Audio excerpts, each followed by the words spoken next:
Les Bibi Files, un documentaire de 2024 interdit en Israël, refait surface et devient viral sur internet. Pourquoi jusqu'à aujourd'hui les grands médias n'ont-ils pas voulu y toucher? Le film en lui-même avait déjà été diffusé une première fois en 2024, malgré l'intervention personnelle de Netanyahou pour tenter de le bloquer et malgré le refus des grands médias de le diffuser. Il était alors passé presque inaperçu. Les États-Unis sont maintenant engagés dans la guerre contre l'Iran et au cœur de cette escalade, il y a Netanyahou. Dès les premières images, le ton est donné. Dans des séquences brutes et inhabituelles dans le cinéma politique, on le voit frapper la table, s'agiter, nier les accusations. L'homme le plus puissant d'Israël face à des policiers en train de perdre son calme. On l'accuse notamment d'un arrangement financier de 250 millions de dollars en échange d'une couverture médiatique favorable. Le documentaire décrit en particulier Sheldon Adelson, un milliardaire américain désormais décédé comme le type au cigare de Netanyahou. Adelson était l'un des donateurs politiques les plus puissants de l'histoire américaine, avec plus de 800 millions de dollars injectés dans le parti républicain au fil des années. Il a entre autres financé massivement les campagnes de Donald Trump en 2016 et en 2020. Mais Adelson avait aussi une jambe en Israël. Il possédait l'Israël Hayom, littéralement Israël aujourd'hui, qui continue encore de nos jours d'être le journal le plus lu du pays. Le journal a été fondé en 2007, précisément pour soutenir Netanyahou, distribué gratuitement et financé sur la fortune personnelle d'Adelson. Miriam Adelson, la femme de Sheldon, y raconte comment Benjamin et sa femme Sarah réclamaient constamment des cadeaux et une couverture favorable dans son journal.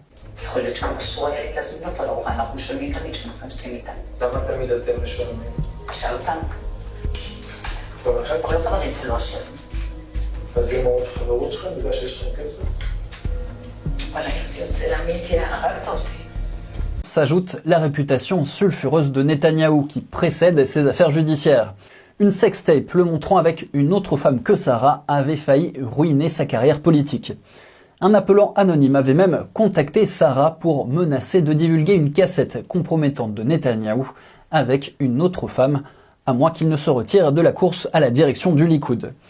Mais la révélation la plus explosive du film est peut-être celle-ci. On y apprend que Netanyahou aurait rejeté des propositions de frappe préventive contre la direction du Hamas en 2016. Pourquoi ça? La logique était froide. Maintenir le Hamas suffisamment fort permettait d'éviter l'émergence d'un État palestinien unifié et crédible. Pour que cette stratégie fonctionne, il fallait maintenir le Hamas sous perfusion financière. C'est là qu'entre en scène le Qatar. Chaque mois, l'Émirat envoyait environ 35 millions de dollars en liquide à Gaza. Sur 5 ans, certaines estimations font état de plus d'1 milliard de dollars transférés au Hamas. Et le gouvernement Netanyahou a facilité ces transferts. Le Qatar lui-même se méfiait. Il a exigé qu'il formalise la demande par écrit, noir sur blanc. Mais le plus glaçant, c'est peut-être ce que dit Netanyahou lui-même.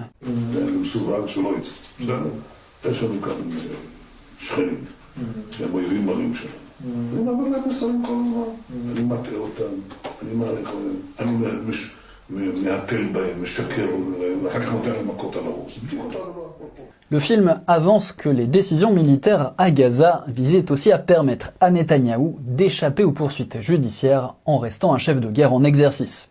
Le film établit un lien entre les problèmes judiciaires de Netanyahou, ses tentatives de museler la justice israélienne, les manifestations populaires massives qui ont suivi et la chaîne de décision qui a plongé le Moyen-Orient dans la guerre. C'est une thèse explosive. Elle dit que ces guerres ne sont pas seulement des questions de sécurité nationale. Elles sont aussi une stratégie de survie personnelle pour un homme qui risque 15 ans de prison. Il y a quelques années, ce film aurait déclenché une guerre des enchères entre les grandes chaînes. Mais aujourd'hui, c'est l'inverse. Est-ce à cause de la peur de la controverse, de la pression des annonceurs, ou bien des figures politiques puissantes exercent-elles leur influence sur les médias pour qu'ils suivent la ligne officielle? En tout cas, le documentaire des Bibi Files ne trouve aucun preneur dans les médias mainstream américains. Netanyahou, lui, nie toutes ces accusations. Il les a toujours niées. Mais les enregistrements existent, les témoignages existent, et la diffusion du film a provoqué un débat mondial sur lui, sur la liberté de la presse, la censure médiatique, et la question de savoir si un dirigeant en temps de guerre peut faire l'objet d'un débat public équitable. Les faits qu'il documente, les enregistrements, les témoignages, les montants, les noms sont là. Il pose des questions que les démocraties ont le droit de se poser sur leurs alliés, sur les hommes qui décident d'aller en guerre, sur ceux qu'ils ont vraiment à gagner ou à perdre.